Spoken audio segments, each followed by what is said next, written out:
Let's talk boxing, y'all. Hey, listen, there are three things that I want to address, and I had to shoot it from the studio because I couldn't even hold this in.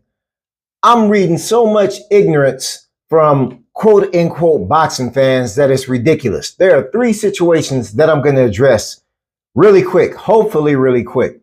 And that's the David Benavidez situation, the Tank Davis and Mustafa situation, and as you've seen on the thumbnail, Jerron Boots in this situation. So let's start where I'm hearing the most ignorant talk out of you quote unquote boxing fans. And it is that Dmitry Bivol ducked David Benavidez.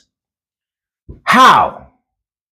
How did someone who made an obligation to fight in a trilogy with Arthur Beterbiev duck David Benavidez? What is there to duck? You know, y'all are saying some of the dumbest stuff I have heard in a long time. Saying that David Benavidez is the most dangerous man that Dmitry Bivol is going to face. No, he's fighting the most dangerous man that he's going to face right now. Because y'all are talking about David Benavidez and his ability to run his hands, like his punch volume is going to surpass Bivol. Ain't no way. Bivol is the highest throwing, as far as percentage, light heavyweight out here. And if you want to be truthful about the situation, David Benavidez has a better chance at beating Arthur Beterbiev than he does Dmitry Bivol. He's not going to beat Bivol. Bivol shoots with just as much firepower, and he's facing the hardest hitter right now 3 times and has not been dropped. This makes more sense why the WBC pulled that chess move that they pulled. See, y'all don't see things logically. Look at what the IBF did to Terrence Crawford the moment he became undisputed. The IBF stripped it and said, hey, we want you to come fight Boots. So they mailed Boots the belt. They did the same thing to Alexander Usyk that Sunday after he beat Tyson Fury. They said, hey, we want you to fight Daniel Dubois. So they mailed Daniel Dubois the IBF belt, stripping both of those champions of their well-earned undisputed title. These sanctioning bodies are bullying. So what they did after Bivol got his undisputed chance, the WBC, took the WBC and said, hey, we're mandating that you fight David Benavidez or you're not going to be undisputed. And I'm glad these champions are seeing through this crap right now because obviously undisputed isn't worth integrity. Undisputed titles aren't worth integrity. That's what these fighters are showing you. Titles aren't worth integrity. So Bivol said, hey, go and take that. I said that I'm going to fight this man. I'm going to fight this man. You know, the last fight between Usyk and Fury wasn't even for undisputed. It was for integrity. You know, it's ridiculous that this happens and that some of y'all are so dumb, you know, and y'all are like Benavidez groupies. You know, y'all groupieism is coming out. It's not right for grown men to be groupies of other men. It's you guys need to think logically instead of thinking emotionally. You know, that's not a character trait of men. However, y'all want to see Benavidez lose to Bivol because he's going to. Y'all talking about how Benavidez runs his hands all fast. Listen to me. Benavidez won't get close enough to Bivol to run those hands. Bivol runs his hands long, distance, lanky shots or whatever, and Benavidez is going to have to try to work forward with that tight defense with no head movement to get close enough to do those little short run choppy shots on Bivol. That's not happening. You know, y'all are rocking with Benavidez because he's been beating up 168 pounders, knowing he's not a 168 pounder. Benavidez should have been light heavyweight or even fighting cruiserweights now. At this point, he should have moved up to cruiserweights.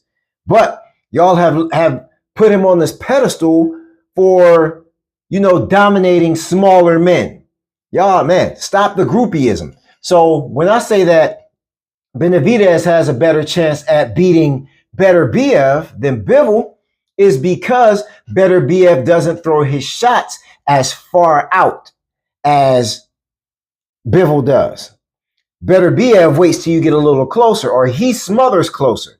So those short, little choppy, runny, fast shots that y'all are all amazed by Benavidez would be more apt to touch their opponent when you have a opponent like Beterbiev, who also has to be closer to close in and shoot his shots.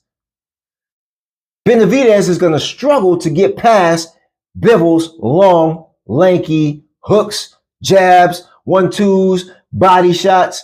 Come on, man. Like y'all are not using your common sense.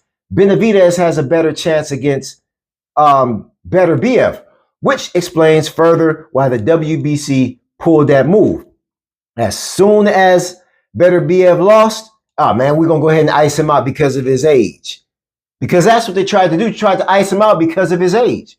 41. He'll probably be 42 when the rematch, not the rematch, the trilogy happens. However, when they saw that window, the window that they did not want, because they didn't do this move when Beterbiev was undisputed, why didn't they do it then? Why didn't they mandate Beterbiev to fight Benavidez? Come on now. One of two reasons. The main reason is Benavidez would be in trouble, in huge trouble. They think he has a better shot against Bivol, but he does not. Like I said, Benavidez and Beterbiev have to be close to run those fast shots. And we know who's the stronger of the two. Stop it, man. Let's stop it. But let's move on.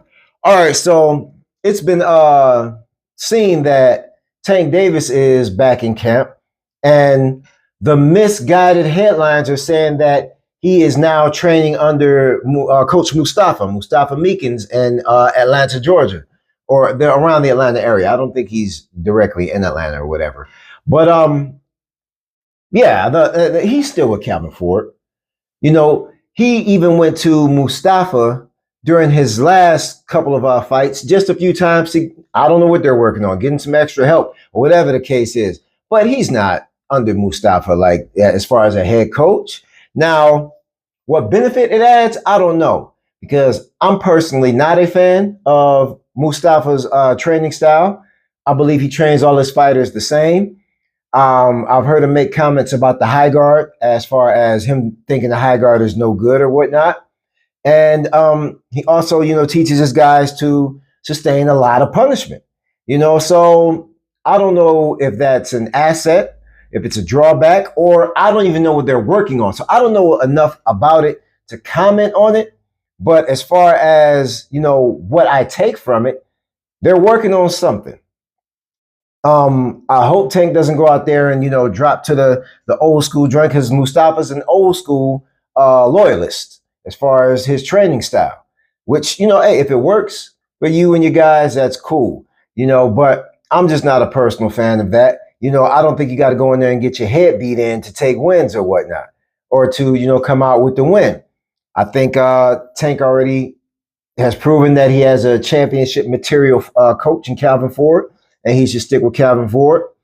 I don't know what's going on with all that. I've seen, how these, internet bloggers and everybody does just for headlines, saying that Tank left Calvin and, whatever the case is. And now Mustafa has popped up, and, trying to make 1 and 1 equal 2. And you know how that crap goes. But anyway, best of luck to Tank and whatever he's got going on. So let's get into this Boots Ennis thing.